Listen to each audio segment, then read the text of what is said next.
Assalamualaikum warahmatullahi wabarakatuh. Sahabat Jelang Malam, masih dicerita kisah Haris dan Bos Anas. Oh ya, sampai lupa nih. Selamat tahun baru 2024 ya buat semua sahabat Jelang Malam. Oke, lanjut.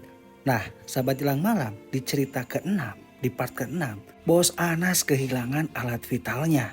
Nah, mau tahu kelanjutannya? Ceritanya dimulai dari sini.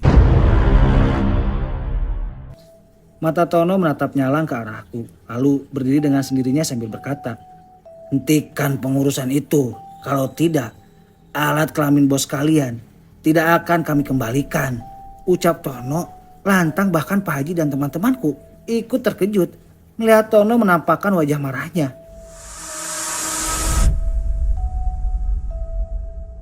Kami semua diam. Tiba-tiba Bos Anas keluar dari kamar setelah mendengar penuturan itu. Kulihat wajah Tono menyeringai tersenyum ke arah Bos Anas yang berdiri mematung sambil memohon minta dikembalikan. "Saya mohon kembalikanlah," diri Bos Anas sambil bersimpuh. Semua yang ada di rumah ini menatap iba kepada Bos Anas.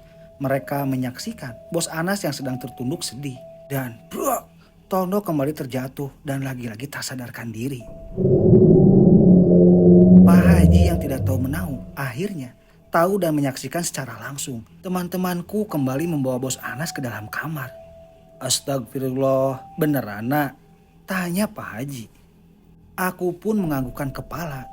"Iya, tapi saya mohon Bapak rahasiakan ini semua," ucapku mengiba kepada Pak Haji. "Iya nak, terus kenapa kalian tidak langsung membawa bos kalian itu ke Ustadz atau Kiai?" tanya Pak Haji. "Sudah direncanakan oleh saya dan Pak Bari," jawabku. "Mana Pak Barinya nak?" tanya Pak Haji. Aku baru ingat, bukannya Pak Bari ingin membicarakan masalah ini sehabis sholat Isya, tapi beliau hingga kini tak kunjung datang juga. "Tadi mau kesini," kata beliau. "Mungkin lagi makan malam di rumah Pak Amar," jawabku. "Oh ya, ya sudah, saya tunggu aja. Sekalian ada yang ingin saya bicarakan juga," ucap Pak Haji. Tubuh Tono masih terbaring. Lagi-lagi Tono yang kerasukan.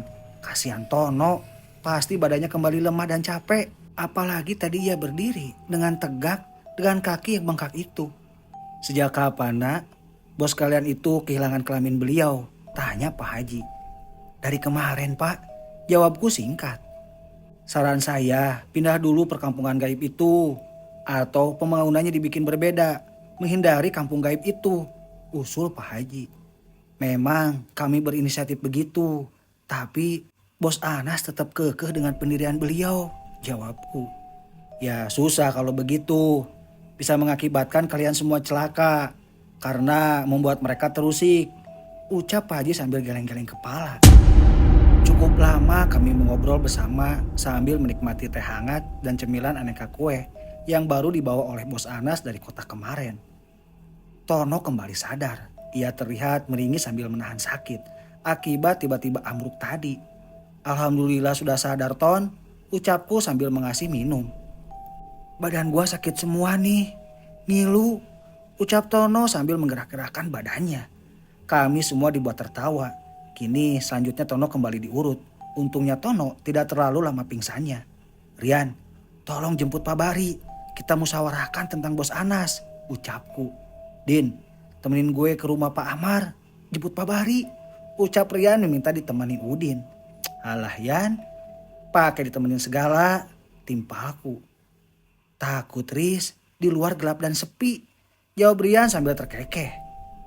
"Jemput Pak Bari saja Yan, yang lain dilarang ikut," ucapku memerintahkan Rian dan Udin yang sudah beranjak pergi.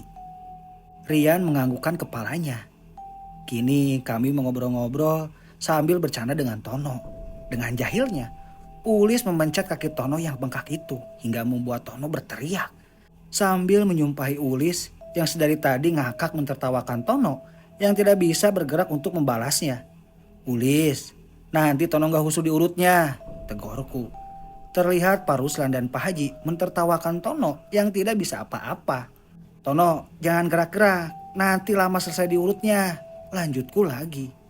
Lumayan lama aku menunggu Rian dan Udin yang kusuruh menjemput Pak Bari, tapi tak kunjung datang juga. Padahal jaraknya sangat dekat. Apa jangan-jangan mereka sedang nimbrung di sana? Ku tahu mereka tidak terlalu akrab dengan tim pembikin jembatan itu. Mereka pun juga jarang berinteraksi, masing-masing sibuk di tempat kerja. Tono sudah selesai diurut, tapi mereka berdua itu belum juga datang. Hingga aku menyuruh Yoyo lagi mendatangi ke sana. Siapa tahu mereka asik mengobrol hingga lupa dengan pesanku tadi. Yuk, cepet Gih, Susurian dan Udin jemput Pak Bari. Kau juga jangan ikut-ikutan nimbrung, ucapku menyuruh Yoyo. Iya, jawab Yoyo mengacungkan jempol. Maaf ya Pak Haji, mungkin dua teman saya itu tadi lupa. Ucapku tak enak karena dari tadi beliau menunggu Pak Bari. Iya nak, tak apa, jawab beliau. Pak Ruslan pun juga menawarkan makan untuk Pak Haji karena sehabis sholat isya tadi beliau langsung ke sini. Takutnya belum makan malam. Mari makan dulu Ji, ucap Pak Ruslan. Iya Pak, mari. Saya pun belum makan nih. Temani saya Pak, timpalku. Tak usahlah, Ruslan, saya sudah makan. Makanlah kau sendiri nak. Saya benar-benar kenyang, tolak halus Pak Haji. Aku pun langsung menuju dapur untuk makan malam. Karena teman-temanku sudah makan semua setelah maghrib tadi. Alhamdulillah kini nafsu makanku sudah kembali normal. Selesai makan aku kembali ke depan. Tapi Yoyo juga ikut-ikutan belum datang. Padahal aku makan tadi cukup lama dan juga nambah nasi. Aku menghela napas kesal. Bisa-bisanya mereka tak kunjung datang membawa Pak Bari ke sini. Nah Haris, sebaiknya saya pamit pulang saja. Istri saya mungkin sudah menunggu, ucap Pak Haji. Waduh, saya minta maaf ya Pak Haji. Mungkin mereka itu lupa. Ucapku benar-benar tidak enak. Lumayan lama Pak Haji menunggu. Tapi mereka tak nampak batang hidungnya membawa Pak Bari ke sini. Ya sudah gak apa-apa, besok pagi saya ke sini lagi. Ucap Pak Haji hendak beranjak dari tempat duduk beliau. Tiba-tiba Yoyo datang dengan terpogoh-pogoh berlari menghampiri kami. Deru napas Yoyo tak beraturan hingga membuat kami menatapnya dengan penuh tanda tanya. Nuris, jawab Yoyo sambil menetralkan nafasnya. Ada apa? Tanyaku mendekati Yoyo. Pak Bari gak ada di rumah. Pak Amar juga sejak sore. Tadi sehabis kita pulang kerja. Jawab Yoyo dengan napas ngos-ngosan. Pak Bari hilang, tanyaku. Iya, kami tadi semua beramai-ramai mencari beliau. Tapi tidak ketemu, jelas Yoyo. Kejadiannya gimana, desakku. Tidak lama Wahyu, Rian dan Udin datang bersamaan. Aku menatap mereka bertiga meminta penjelasan serinci mungkin. Assalamualaikum, ucap Wahyu. Serentak kami semua menjawab salam dari Wahyu yang terlihat panik. Tolong jelaskan apa yang terjadi dengan Pak Bari, titahku. Jadi gini Riz, sore tadi Pak Bari memang sudah tidak kelihatan. Terakhir melihat beliau hanya sore sebelum kita pulang kerja. Setahu kami Bos Anas memang lagi sakit. Kami pun tak peduli kemana Pak Bari. Karena kami kira beliau di sini menjenguk Bos Anas sampai sekarang. Hingga Rian dan Udin datang baru kami semua ikut panik mencari beliau. Sudah kami cari hingga ke dalam masjid dan WC-nya pun. Tapi tidak ditemukan. Jelas Wahyu panjang lebar. Waduh, kira-kira Pak Bari itu kemana? Siapa yang terakhir melihat beliau masih ada di dekat sungai? Tanyaku. Kami dari tim pembikin jembatan terakhir melihat beliau duduk di tempat biasa beliau mengawasi kami. Tapi tidak ada. Dan sudah kami cari ke sana juga. Jelas Wahyu. Astagfirullah, ucapku sambil mengusap wajah. Terlihat teman-temanku membicarakannya kepada Pak Ruslan dan Pak Haji, mencari jalan keluar untuk mengatasi Pak Bari yang tiba-tiba menghilang ini. Bos Anas keluar dari kamar setelah mendengar kegaduhan tentang hilangnya teman baik beliau sekaligus pekerja beliau yang juga tanggung jawab Bos Anas. Subari hilang? Tanya Bos Anas yang terdengar getir. Iya bos, tapi mudah-mudahan beliau bentar lagi ada. Siapa tahu beliau mampir ke rumah teman beliau, sahut Wahyu. Teman?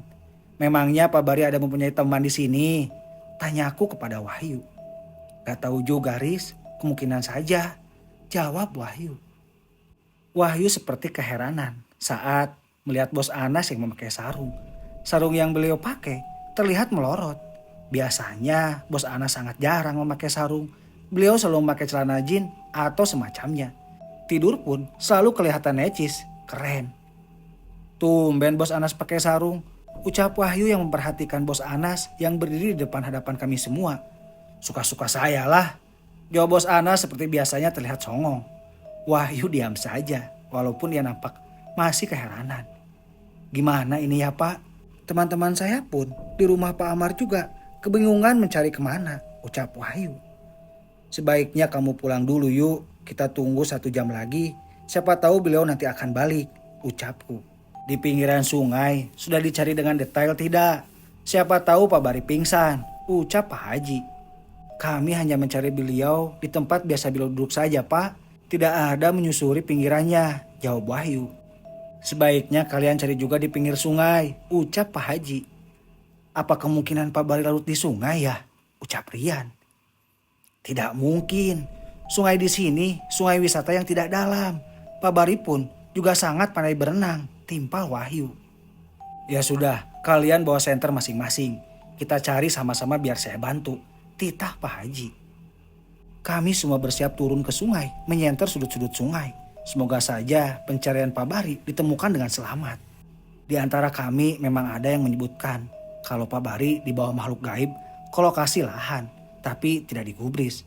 Kalaupun kami mencari ke sana, malam-malam takutnya kejadian waktu lalu saat Bos Anas hilang, ujung-ujungnya hanya tidur entah di mana. Kalaupun aku meminta mencari ke lokasi lahan, pasti tim pembikin jembatan tidak setuju karena mereka tahu Pak Bari tidak ada masalah di lokasi lahan. Entahlah kenapa aku tiba-tiba berprasangka kepada Pak Yusuf, tapi ku tepis jauh-jauh pikiran itu.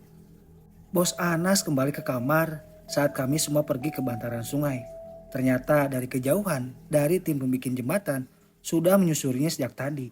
Bahkan mereka pun ingin kembali pulang. Tapi saat kami minta untuk mencarinya lagi, mereka pun setuju. Aku menyenter di balik-balik batu besar, siapa tahu Pak Bari pingsan, lalu terbawa arus sungai. Apa Pak Bari mempunyai penyakit jantung? Tanyaku. Tidak ada sepertinya Riz, jawab Wahyu. Pak Haji pun ikut serta dalam pencarian ini. Tapi beberapa orang sudah kutugaskan untuk berjaga di rumah dan mencari-cari di dalam mobil. Lumayan lama kami mencarinya, tapi tak kunjung ketemu. Badanku kedinginan akibat menceburkan badan ke sungai untuk mencari lebih detail. Gimana? Tanyaku teriak. Tidak ada Riz, jawab mereka bersamaan. Akhirnya kami pun memutuskan untuk balik dan meneruskan pencarian besok pagi. Walaupun hati kecilku berkata kalau Pak Bari ada di rumah Pak Yusuf. Karena ku tahu beliau sangat akrab dan cara ngobrol mereka berdua pun sangat cocok. Siapa lagi kalau tidak itu, teman satu-satunya Pak Bari di sini. Aku pun mengantarkan Pak Haji pulang ke rumah beliau. Beliau sempat berpesan kalau besok pagi saja pencariannya lagi. Karena kalau malam sangat bahaya dan kurang cahaya. Urusan kelamin Bos Anas belum selesai. Kini Pak Bari lagi yang hilang. Bos Anas kembali shock saat Pak Bari tidak ditemukan malam ini juga. Beliau menangis untuk pertama kalinya di hadapan kami semua.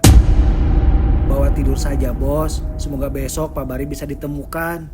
Ucapku menenangkan Bos Anas. Malam ini aku rencanakan menginap di rumah Pak Amar sambil menunggu Pak Bari datang. Aku keluar dari kamar.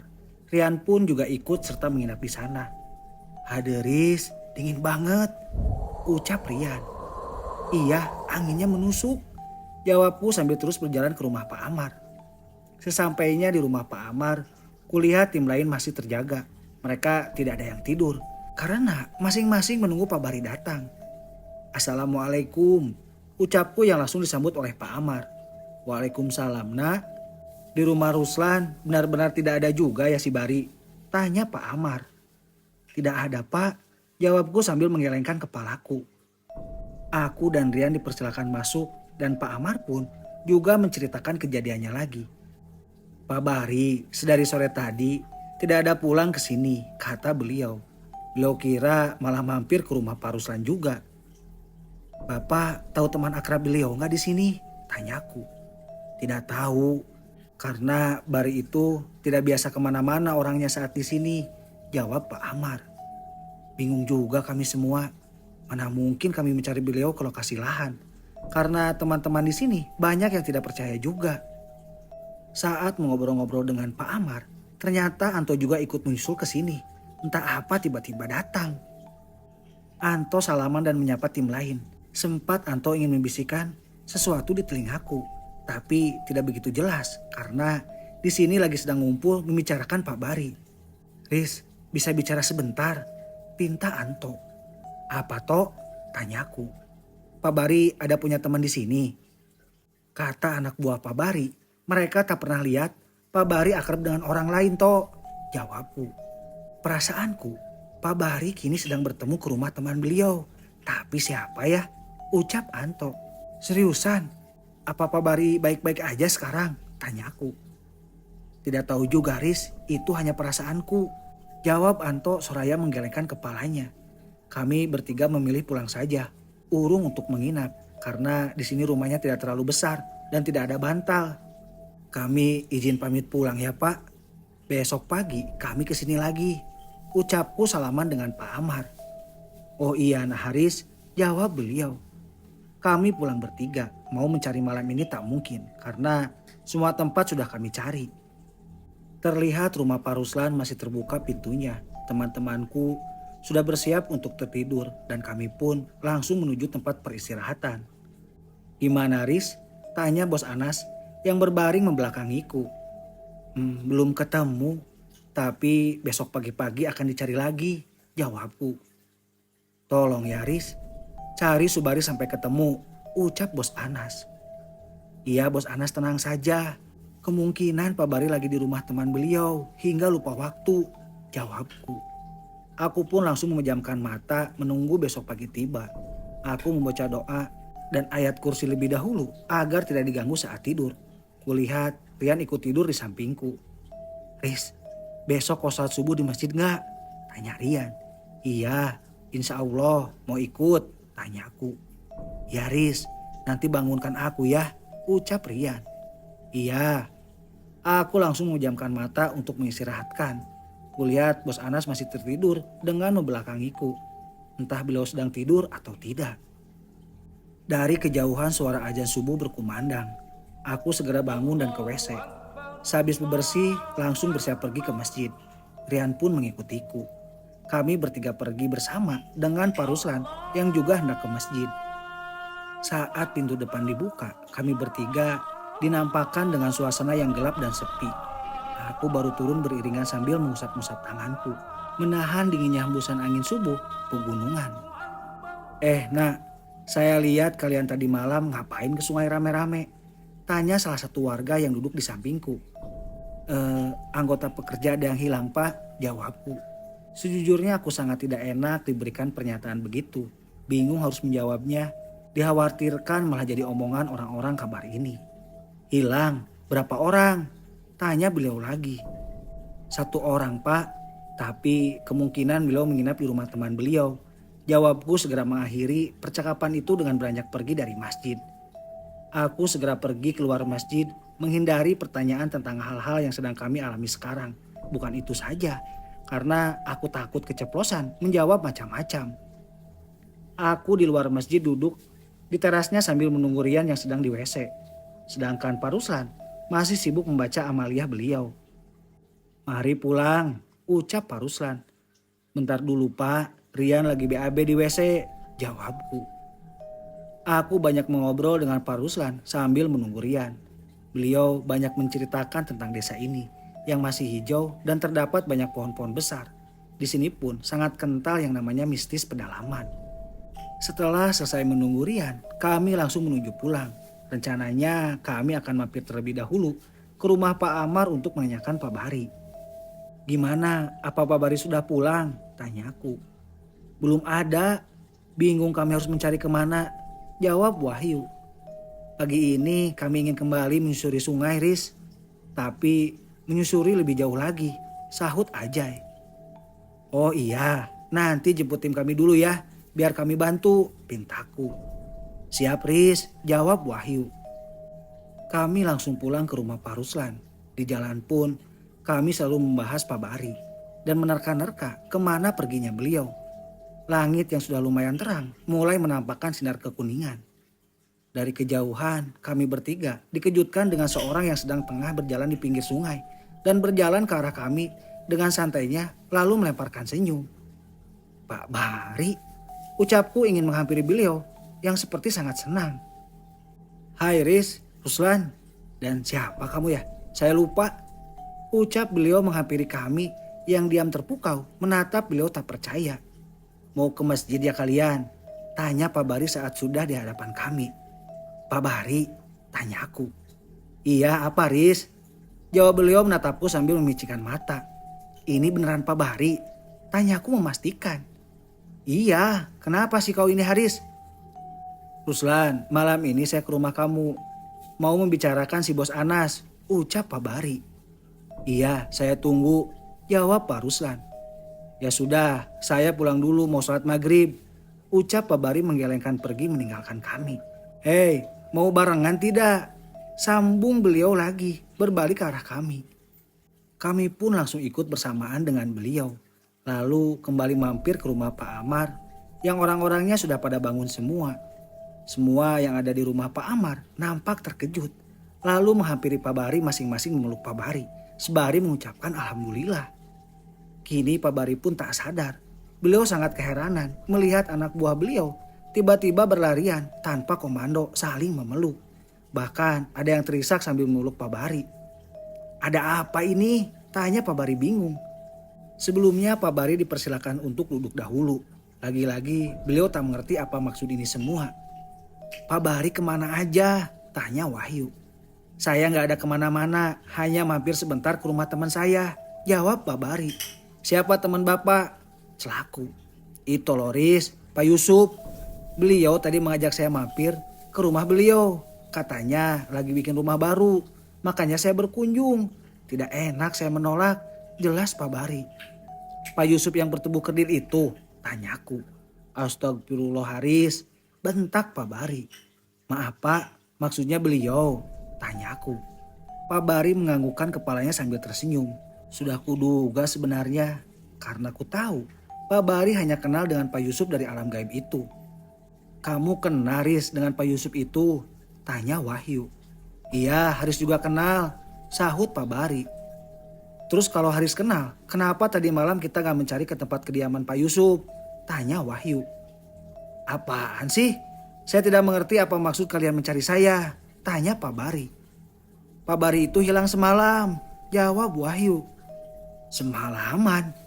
"Tidak, saya hanya mengobrol sebentar dengan Pak Yusuf itu. Paling hanya setengah jam saja," jelas Pak Bahari. "Ini sudah masuk pagi Pak, bukan maghrib lagi," timpalku. Seketika Pak Bahari mengucapkan istighfar, tak percaya atas pernyataanku. Sebenarnya saya juga tahu Pak Yusuf itu, tapi tidak tahu rumah beliau di mana. Karena pernah ketemu saat di kebun karet dan pernah melihat beliau secara sekilas-sekilas saja.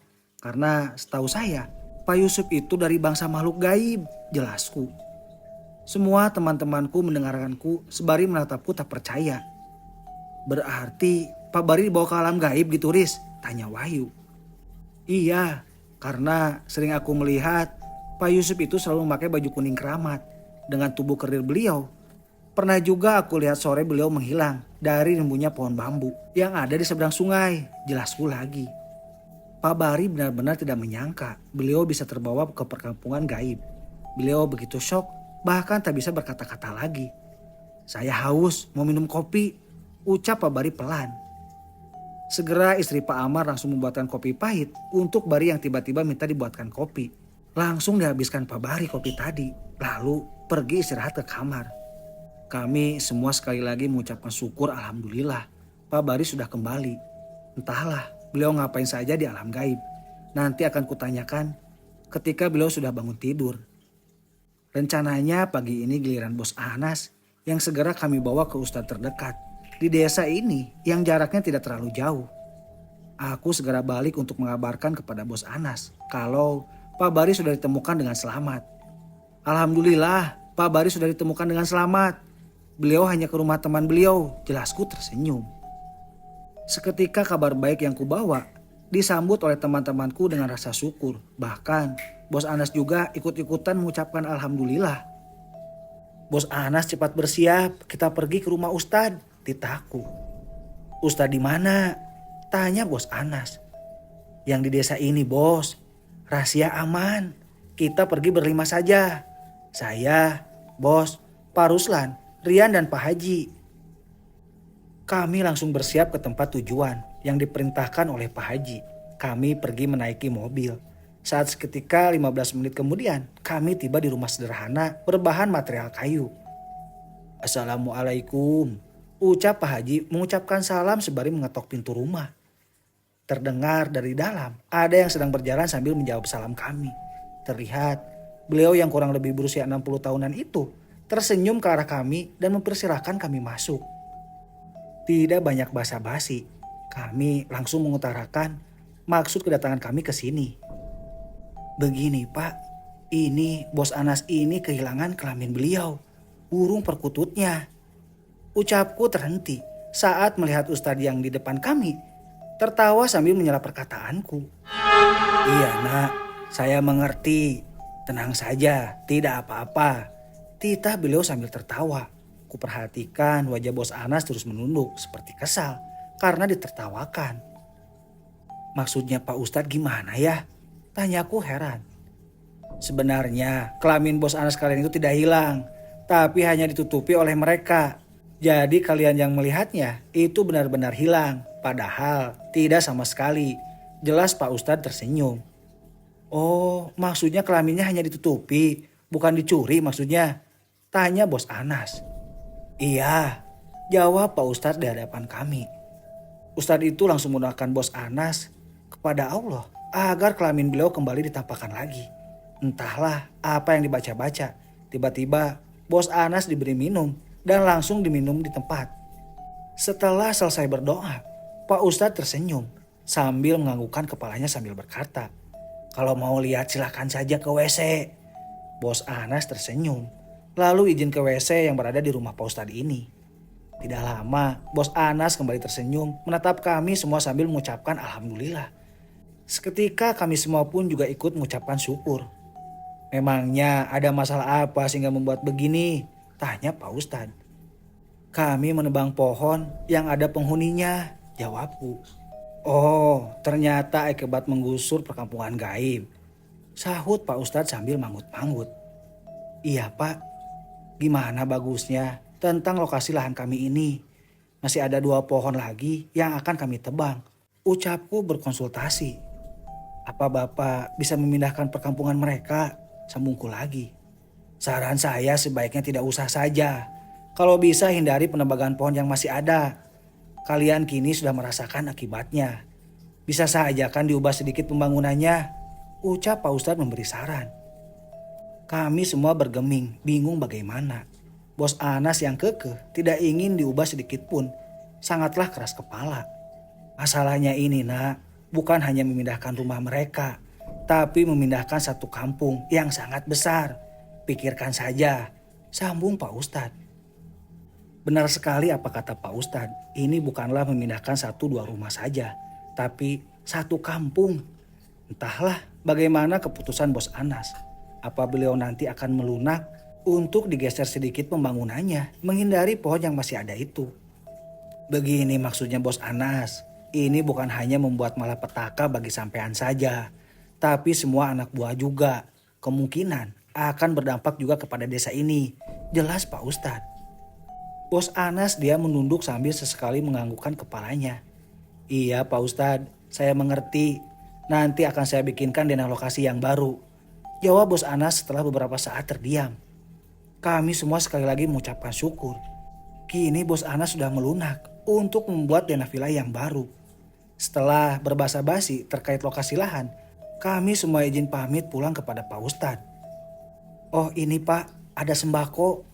Ucapku sambil menyerahkan 1 kresek besar sembako. Waduh, terima kasih. Saya terima ya, jawab beliau tersenyum. Setelah itu kami langsung pulang. Di mobil pun bos Anas masih saja terdiam.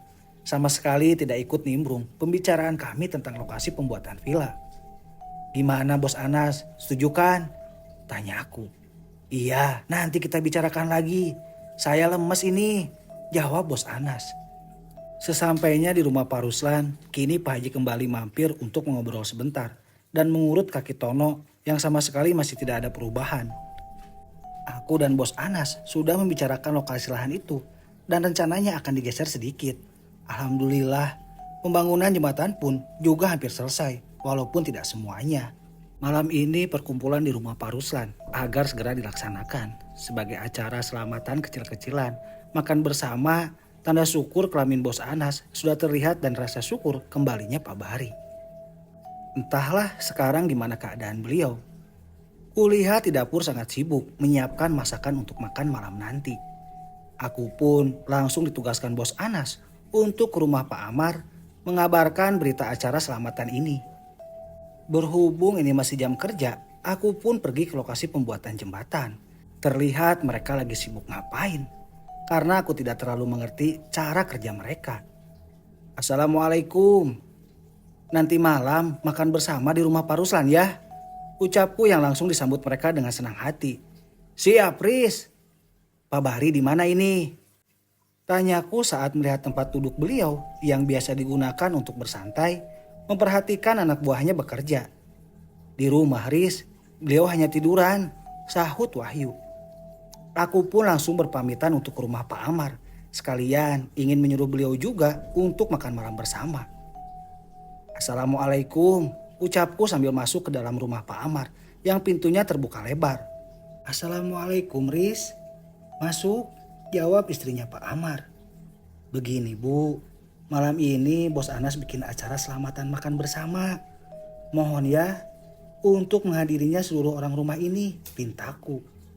Oh, insya Allah nak, pasti kami datang, jawab beliau. Pak Barinya ada? Tanyaku.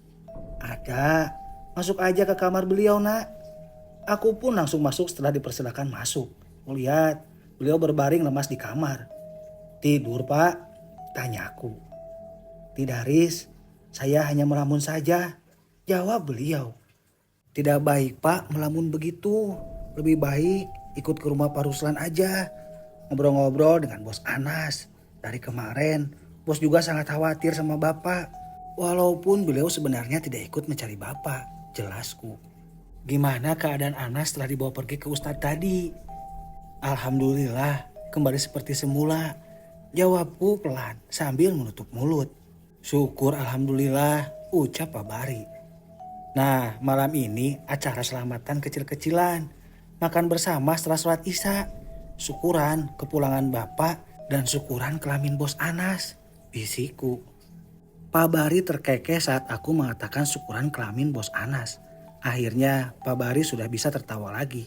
Karena setelah pagi tadi beliau sangat shock. Bawaannya malah diam saja. Ya sudah Pak, saya mau pulang. Mau bantu teman-teman di sana. Ucapku permisi. Saya ikut Riz. Badan saya sudah enteng, jawab Pak Bari. Aku pun bersamaan dengan Pak Bari menuju rumah Pak Ruslan. Kulihat beliau banyak bercerita dengan Bos Anas saat di kamar. Entah apa yang mereka bicarakan. Saat setelah sholat isya, akhirnya makan malam bersama pun tiba. Rumah Pak Ruslan sangat ramai, sambil makan sesekali bergurau.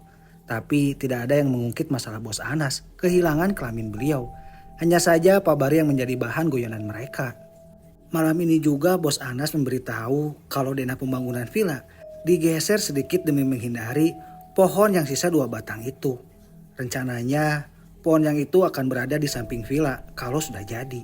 Nanti akan dihias dengan taman-taman bunga. Pak, ceritain dong gimana Bapak bisa dibawa ke sana? Tanya Wahyu. Saya ingatnya saat mau pulang, tiba-tiba dipanggil untuk mampir ke rumah beliau. Katanya mau liatin rumah baru. Jawab Pak Bari sambil mengunyah makanan. Terus gimana Pak? Tanya Wahyu. Sabar, saya habiskan makan saya dulu. Ucap Pak Bari sambil tertawa.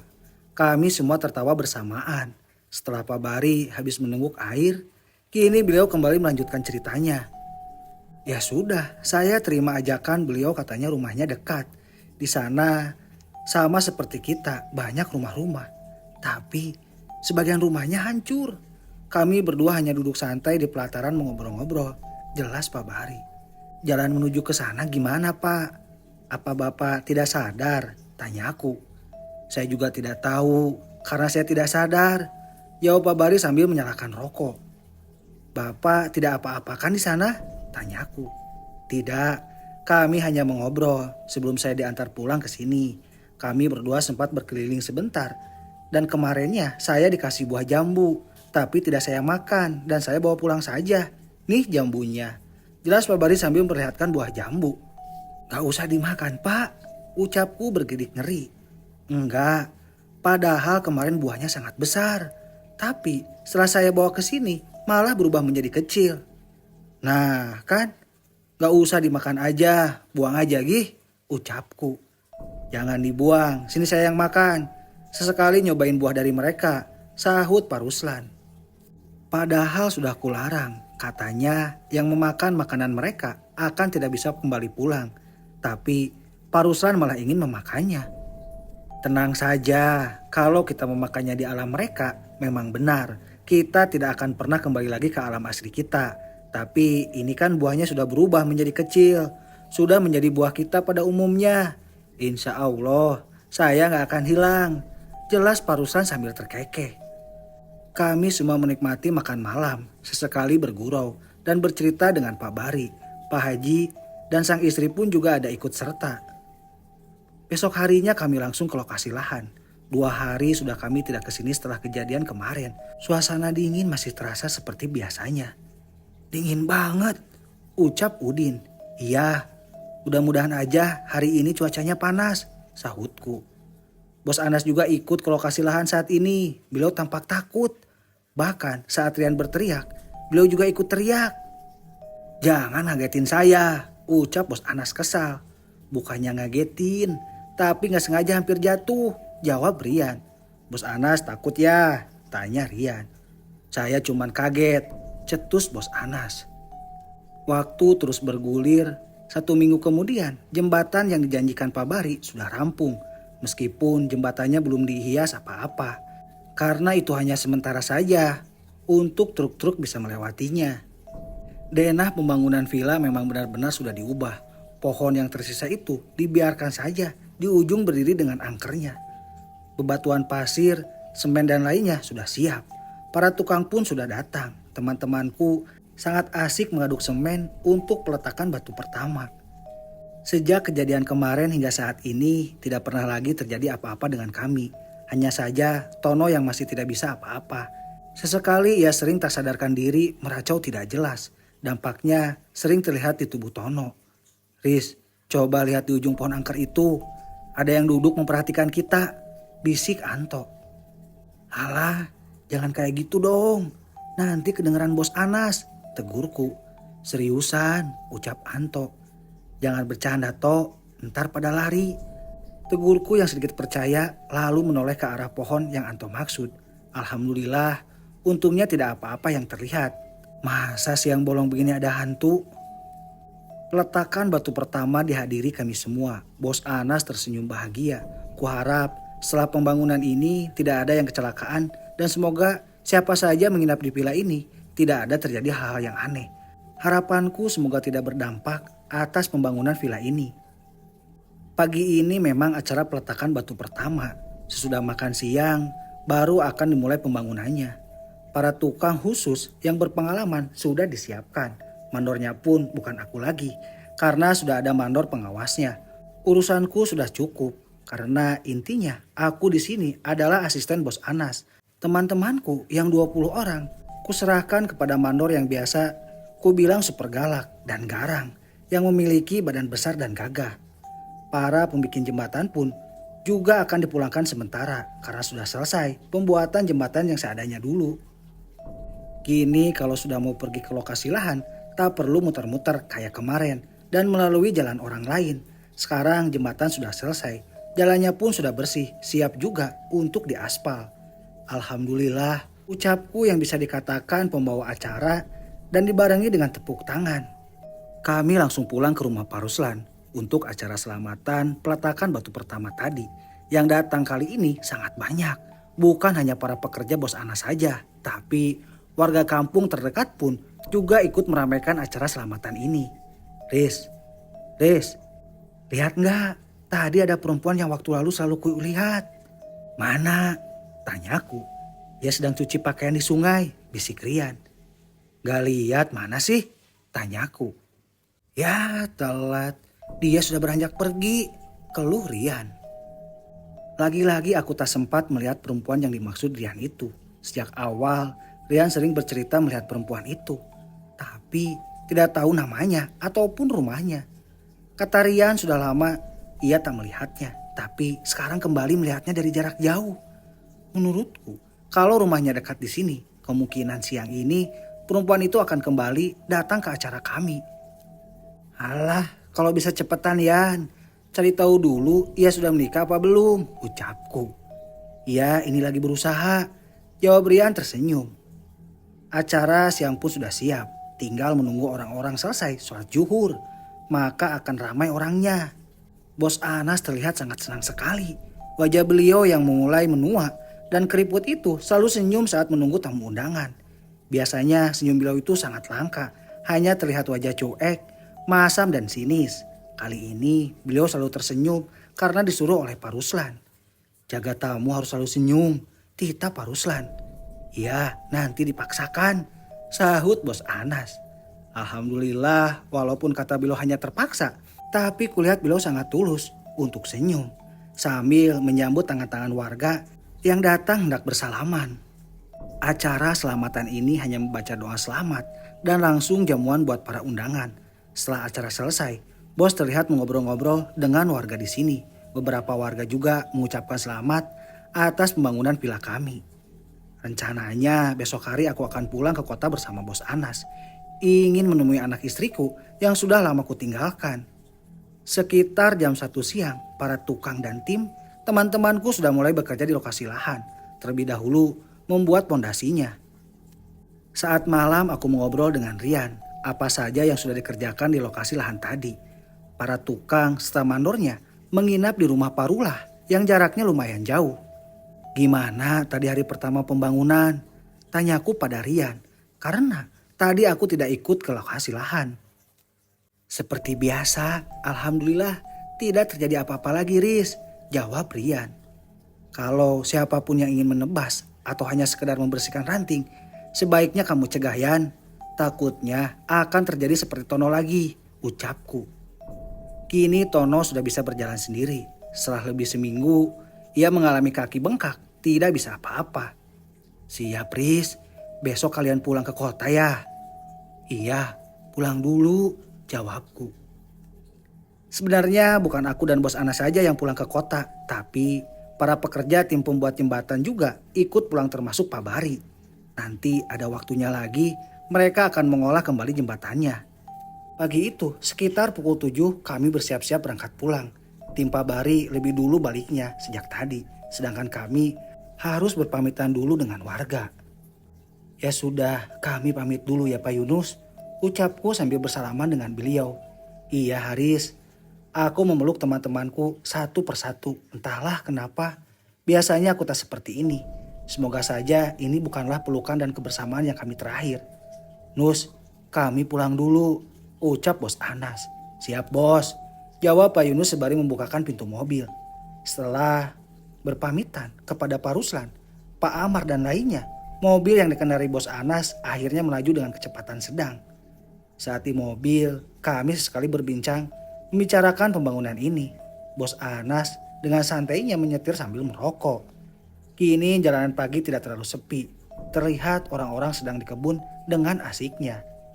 Riz, sebenarnya saya takut dan ragu untuk melanjutkan pembangunan ini. Takut ada korban, ucap Bos Anas. Lah, jangan ngomong begitu bos. Kalau ragu hentikan saja sekarang, mumpung belum dibangun, jawabku. Entahlah Riz, tapi teruskan saja pembangunannya. Mungkin itu hanya perasaan was-was saya saja. Karena saya pernah merasakan akibatnya, ucap Bos Anas. Setelah mendengar penuturan dari Bos Anas tadi, aku juga ikut was-was, memikirkan nasib teman-temanku. Apalagi mereka diawasi oleh Pak Yunus itu. Kuharap Pak Yunus bisa menghandle semuanya. Aku tahu siapa Pak Yunus. Garang dan bodoh amat. Beliau juga keras kepala. Kalau kata beliau kerjakan, maka wajib dikerjakan. Ku tahu beliau tidak percaya dengan makhluk gaib. Apapun yang terjadi, beliau pasti mengatakan hanya kebetulan saja. Tapi kalau masalah pekerjaan, Pak Yunus itu patut dianjurkan jempol. Kerjanya beliau bagus, anak buahnya sangat takut kepada beliau. Sedangkan teman-temanku, terkadang mereka tak takut denganku. Mereka tahu kalau aku orangnya tidak tegaan. Jadi mereka kalau jam kerja, kadang leha-leha. Tak takut dipecat atau dipotong gaji. Kira-kira berapa lama ya bos pembangunannya? Tanyaku. Kalau orangnya banyak begitu, dijamin cepet Riz. Apalagi di bawah pimpinan Yunus. Jawab bos tertawa. Kebetulan villa yang dibangun hanya lantai 1 saja. Kata bos Anas, nanti bisa saja kalau ingin menambah lagi. Nanti sekeliling villa akan dibikin tembok tinggi agar tidak terlalu dinampakkan hutan sekitar. Mobil terus melaju melalui perkebunan karet sepanjang jalannya. Hawa sejuk asli pegunungan, sangat nyaman untuk dihirup. Bos Anas sering ya kesini sendirian? Tanyaku agar tidak terlalu sepi. Sering, karena urusan tanah aja. Jawab bos Anas. Sendiri terus bos, apa nggak takut? Kalau ada bertemu hal-hal yang aneh gitu? Tanyaku yang kulihat sekitar sini benar-benar hutan karet. Iya sendiri. 2 kali saya pernah bertemu kakek-kakek itu. Yang pertama dahulu banget. Dan yang kedua waktu saya ingin pulang waktu lalu. Jelas bos Anas. Aku teringat memang ada bos Anas saat ingin pulang. Tiba-tiba ada halangan saat di kebun karet. Pohon yang roboh. Kata beliau memang ada bertemu dengan kakek-kakek. Tapi tidak membantu bos Anas untuk memindahkan batang pohon karet yang roboh ke jalan. Kakek-kakeknya orang jahat bos? Tanyaku. Tidak, hanya saja aneh gitu. Wajahnya keriput seram. Jelas bos Anas. Sudah Aris, jangan membahas itu, saya takut. Sambung bos Anas dengan terkekeh. Di sini sangat sepi. Sedari tadi kami hanya berpapasan 1 atau 2 motor saja. Itu pun sangat kencang kecepatannya. Perkiraanku rombongan Pak Bari kini sudah sampai di kecamatan. Bos Anas kenapa tidak ingin menikah lagi? Tanyaku basa-basi. Tidak apa-apa. Saya takut kalau menikah lagi. Takut istri saya akan meninggal dunia juga. Meninggalkan saya. Jawab bos Anas tenang. Tapi terdengar setiap katanya sangat getir. Oh, trauma nikah? Tanyaku. Karena istri saya dulu meninggal. Meninggal karena diguna-guna. Katanya sih begitu. Jawab bos Anas. Lalu bos Anas percaya? Tanyaku. Bos Anas tersenyum lalu menganggukkan kepalanya sambil berkata. Kau pasti tahu Haris, bagaimana pekerjaan saya. Memang benar. Sering juga aku dengar hanya gara-gara rebutan tanah atau tanah sengketa. Sering terjadi pertumpahan darah. Apalagi bos Anas suka membangun rumah ataupun villa di daerah pedalaman. Yang ku tahu orang-orang pedalaman sangat kental dunia mistiknya. Masalah guna-guna atau semacamnya. Bos, nikah saja dulu. Jangan pikirkan sesuatu yang tidak-tidak. Bos Anas harus ada pendamping sewaktu tua nanti. Maaf bos, ini hanya sekedar saran, ucapku. Iya, saya tahu. Tapi belum ada perempuan yang cocok buat saya. Jelas bos Anas. Setelah kurang lebih dari 1 jam melewati hutan-hutan, kini kami sudah tiba di kecamatan. Kebetulan hari ini pasar kecamatan. Maka ada banyak orang yang berjualan menjajakan dagangan mereka. Membutuhkan beberapa jam lagi, kami akan sampai di kota tempat tinggal. Bos Anas tidak hentinya selalu menyetir. Rokok pun tak sampai habis maka beliau tak akan berhenti. Sengaja aku tidak memberitahu anak istri kalau aku pulang hari ini. Karena aku ingin memberi mereka kejutan. Oleh-oleh pun sudah kusiapkan. Bahkan hasil kebun Pak Ruslan juga ada aku bawa. Karena sejak ingin pulang tadi, kami masing-masing mendapatkan 1 buah kresek yang isinya hasil kebun. Riz, bangun ini sudah sampai rumah kau. Ucap bos Anas membangunkanku yang sepanjang jalan aku terus tertidur. Bahkan aku sama sekali tidak ada nyetir. Oh iya, wah gak kerasa ya. Jawabku sambil ngucek-ngucek mata. Ya iyalah, kau sepanjang jalan hanya tidur saja. Mau membangunkan kau, rasanya tak tega. Kau mendengkur nyaring, ucap bos Anas terkekeh. Wah gitu ya bos. Maaf ya, ucapku. Ya sudah cepat pergi masuk. Saya juga mau langsung pulang, ingin tidur. Titah bos Anas. Iya terima kasih bos, gak mampir dulu sebentar. Pintaku. Nanti lain kali saja. Jawab bos Anas sambil melajukan mobil beliau. Kulihat jam sudah menunjukkan hampir pukul 1 siang. Aku segera masuk ke rumah. Terlihat pintu rumah tertutup rapat. Halaman pun banyak dedaunan yang kering berserakan. Teras pun juga sangat kotor. Masa Fatma gak bersih-bersih rumah, pikirku. Assalamualaikum, Fatma. Ini aku, panggilku. Aku mengetuk pintu beberapa kali sambil mengucapkan salam. Tapi tidak ada sahutan. Kemana anak dan istriku?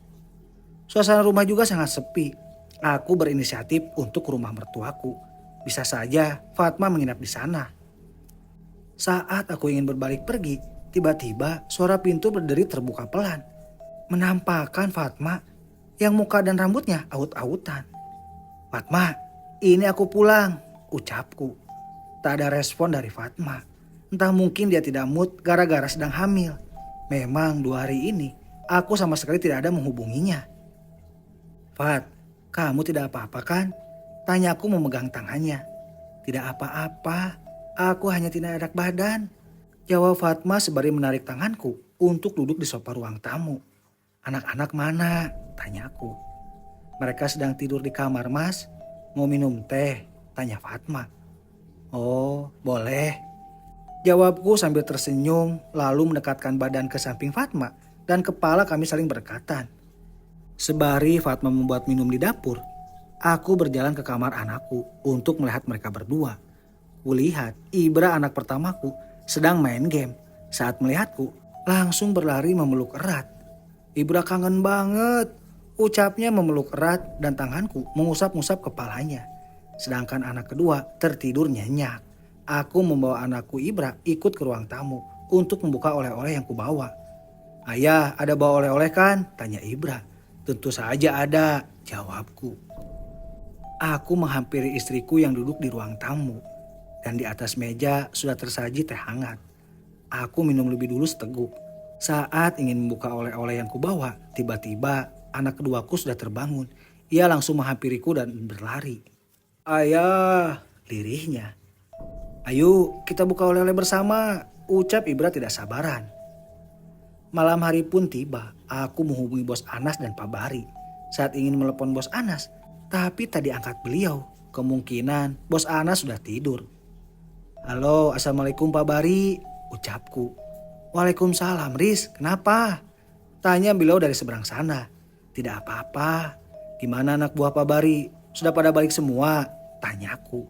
Sudah, Riz. Mereka langsung pulang tadi, jawab Pak Bari. Setelah menanyakan itu, aku langsung mematikan ponselku dan merebahkan diri di samping istriku yang sejak tadi sudah berdandan untuk menungguku. Pagi-pagi sekali kami berempat menikmati sarapan bersama. Istriku memang benar-benar tidak enak badan. Ia selalu muntah-muntah saat paginya. Lalu akan kembali segar menjelang siang sampai malam. Begitulah katanya setiap hari. Kita jalan-jalan yuk ya hari ini, pinta anakku. Memangnya mau jalan-jalan kemana? Tanyaku. Ke kolam renang aja ya, sahut putri kecilku. Oh boleh, nanti kalau agak siangan kita pergi, jawabku. Saat aku pulang, aku tidak ngapa-ngapain. Hanya berjalan-jalan bersama anak istri. Itu pun jarang karena badan istriku sangat lemah. Untungnya gaji dari bos Anas cukup untuk menutupi pengangguranku ini. Tidak terasa sudah 2 minggu akan pulang. Rencananya sore ini aku akan datang ke rumah bos Anas untuk membicarakan villa itu. Entah sampai mana pembangunannya. Setelah mengirimkan pesan lebih dahulu kepada bos Anas, mengabarkan kalau aku ingin ke sana. Aku langsung berangkat. Kurang lebih 15 menit perjalanan. Kini aku sudah sampai di halaman rumah bos Anas yang semi permanen. Di halaman bos Anas terlihat banyak rumputan liar yang tumbuh. Benar-benar seperti rumah tak berpenghuni. Ditambah halamannya pun tidak bersemen. Alhasil jadi becek terdapat genangan air. Assalamualaikum bos Anas. Ucapku sambil mengetuk rumah beliau yang cukup besar ini. Waalaikumsalam. Jawab seorang dari dalam yaitu bos Anas sendiri. Masuk. Ucap bos Anas mempersilahkan aku masuk lalu duduk di ruang tamu. Yang ada sofa dan televisinya. Tidak banyak, perabotan hanya kosong saja di rumah beliau. Punya pembantu pun tukang urus rumah juga tidak ada. Karena kata bos Anas, beliau juga jarang ada di rumah. Jadi buat apa punya pembantu? Kalau makan ya tinggal beli. Kalau nyapu dan pel ya bisa sendiri. Cuci baju tinggal antar ke laundry. Riz, kalau mau minum bikin sendiri aja ya, ucap Bos Anas. Iya bos, jawabku sambil mencomot cemilan pisang goreng yang gosong. Masak sendiri bos, tanyaku mau memamerkan pisang goreng berwarna coklat tapi kehitaman. Iya, tiba-tiba aja tadi pengen makan pisang goreng. Waktu mau beli ternyata kehabisan. Ya sudah, saya bikin sendiri saja. Jawab Bos Anas terkekeh. Rumah yang tidak terlalu besar ini tidak menampakkan harta beliau. Lemari saja tidak ada ataupun hiasan-hiasannya. Tapi kenyataannya, Bos Anas adalah seorang pengusaha jual beli rumah. Gimana bos pembangunannya? Udah lama gak nelpon Rian menanyakan kabar mereka, ucapku. Bos Anas tersenyum bahagia sambil berkata, lancar Riz, sudah mau masang atap, jawab Bos Anas. Wah gak kerasa nanti jadi ya bos, ucapku. Temboknya sudah dibikin belum bos? Tanyaku. Iya, itu mereka juga sudah mulai membangunnya, jawab Bos Anas. Kami berdua banyak bercerita tentang 2 minggu saat pulang ke kota. Ternyata Bos Anas ada pergi sendirian mengecek pembangunan villa. Tapi kata beliau hanya sehari langsung pulang, makanya tengah mengajak aku. Ngapain aja Riz selama 2 minggu ini? Tanya Bos Anas. Nganggur, jawabku santai. Bos Anas terkekeh mendengar jawabku. Kulihat Bos Anas begitu senang, mudah-mudahan nantinya tidak terjadi apa-apa lagi. Apa ada gangguan bos? Tanyaku. Tidak ada Riz, kelamin saya tidak hilang lagi, jawab Bos Anas tertawa. Kapan kita kesana lagi bos? Pembangunan jembatan juga, kapan? Tanyaku. Nanti saja, saya hubungi lagi. Pembangunan jembatan rencananya minggu depan, sekalian mengaspal jalan, jawab Bos Anas. Tahap demi tahap sudah dibangun villa itu sudah berdiri, walaupun belum selesai semuanya. Taman pun juga sudah dibikin, meski belum jadi semua. Katanya sekarang sudah mau membangun tembok besar nan tinggi. Oke lah, bos, mau pamit pulang dulu, ucapku. Habisin dulu pisang gorengnya, ucap Bos Anas. Kenyang, sudah banyak memakannya tadi, jawabku sambil mengusap perut. Walaupun gosong, tapi menurutku enak. Kerasa manis dan pahitnya. Nanti hubungi saja bos kalau mau kesana lagi, ucapku. Bos Anas mengacungkan jempol. Aku langsung pamit pulang karena waktu sudah mau maghrib. Kunyalakan motorku lalu pergi dari pekarangan rumah Bos Anas. 2 minggu setelah di rumah, kadang aku merasa bosan. Sedangkan Bos Anas sama sekali tidak ada memanggilku memberikan kerjaan. Setiap harinya aku menemani istriku, menjenguk rumah orang tua dan jalan-jalan bersama. Singkat cerita, kini aku sudah 3 minggu tidak ngapa-ngapain. Sesekali datang ke rumah Bos Anas, apa saja yang bisa disuruh-suruh. Tapi Bos Anas pun juga tidak ada kegiatan apapun. Terakhir 3 hari yang lalu aku ke sana. Beliau terlihat sedang sakit. Katanya dada beliau sering sakit dan susah nafas. Begitulah Bos Anas kadang penyakitnya kumat. Kenapa beliau? Batinku. Saat aku ingin menelepon beliau balik, tiba-tiba aku dipanggil oleh anakku Ibra untuk makan siang bersama. Ayah, kita makan bersama dulu, ucap anakku.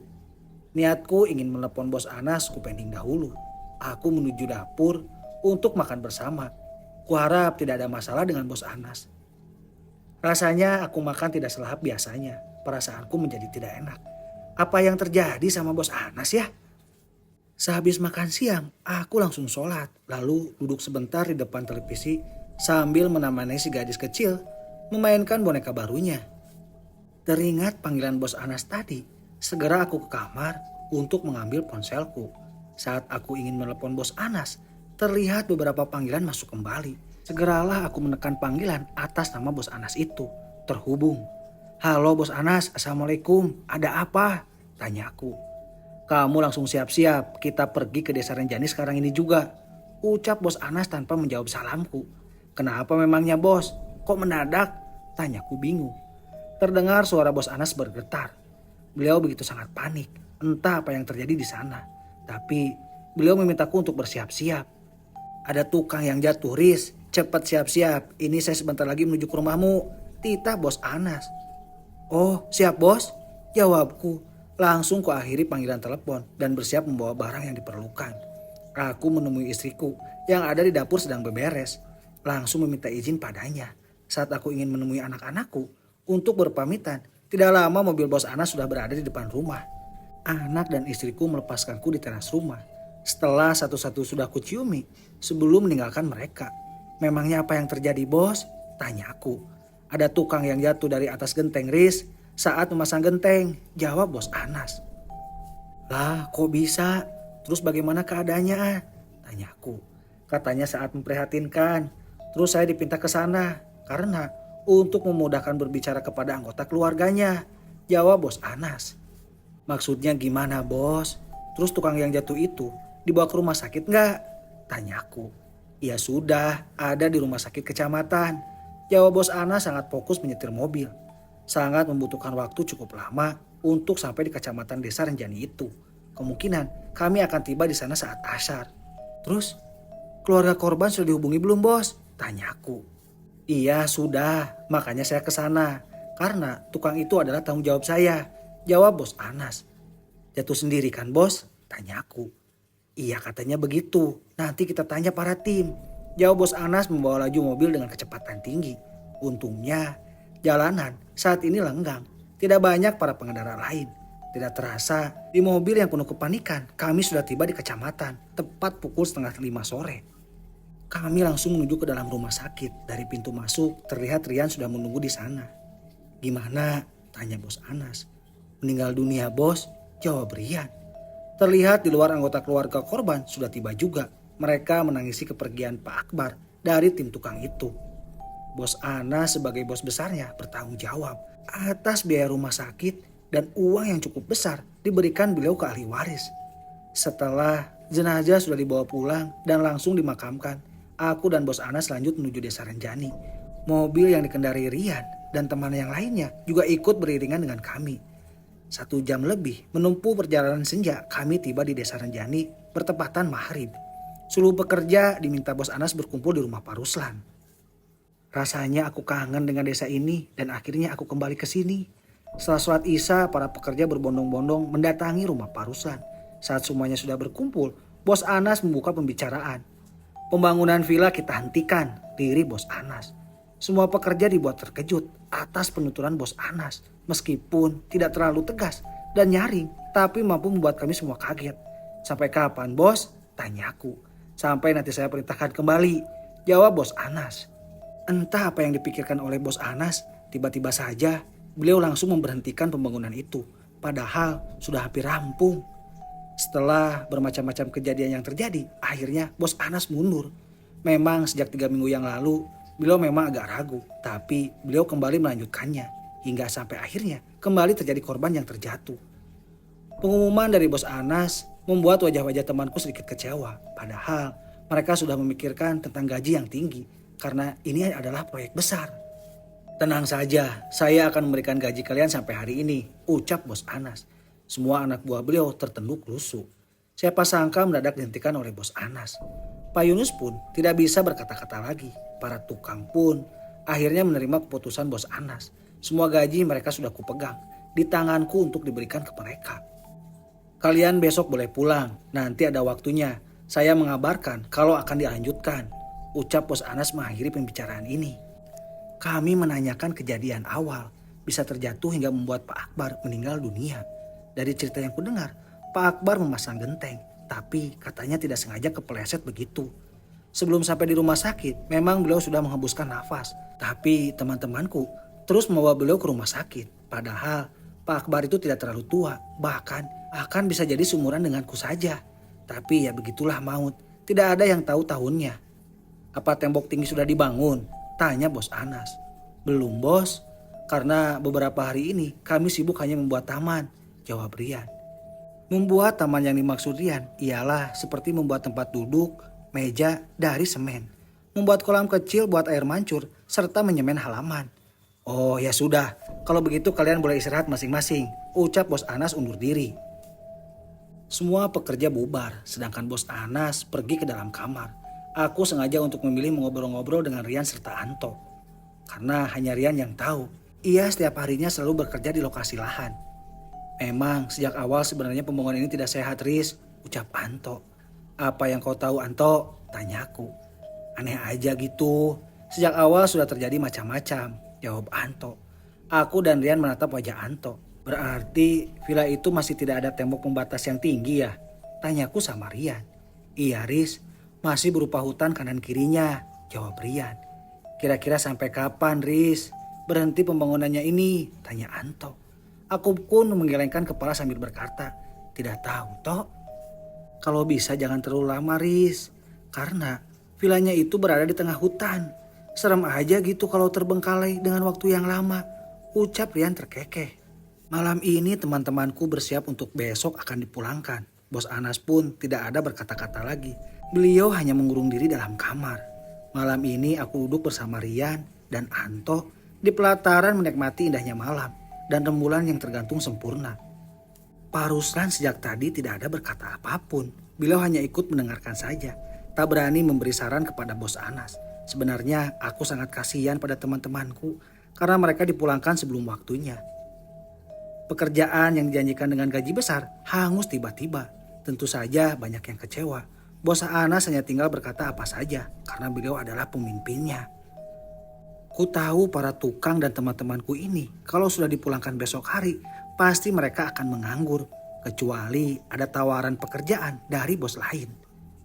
Kulihat wajah lelah teman-temanku sangat terlihat. Apapun yang terjadi di lokasi lahan mereka sanggup untuk bertahan. Tapi ini adalah kuasa bos Anas. Maka mereka hanya pasrah saja. Aku berdoa semoga mereka secepatnya mendapatkan pekerjaan sebagai penggantinya. Rian dan Anto juga mulai mengemas pakaian mereka. Hai Tono, syukur alhamdulillah ya kakimu sudah baikan. Ucapku duduk di samping Tono. Alhamdulillah Riz, udah baik seperti sedia kala. Jawab Tono yang duduk menselonjorkan kakinya. Besok kami dipulangkan Riz, nganggur deh, keluh Tono. Semoga ada bos lain yang menghubungi kalian untuk dikontrak, jawabku sambil menepuk bahu Tono. Bukan hanya teman-temanku saja yang bersedih atas diberhentikan pembangunan ini, tapi aku pun juga dapat imbasnya. Karena aku hanya digaji bos Anas kalau beliau meminta untuk ditemani saja. Malam ini kami menghabiskan waktu bersama sambil mengobrol dan menikmati cemilan kue. Jarang-jarang kami bisa bertemu lagi kecuali ada kerjaan.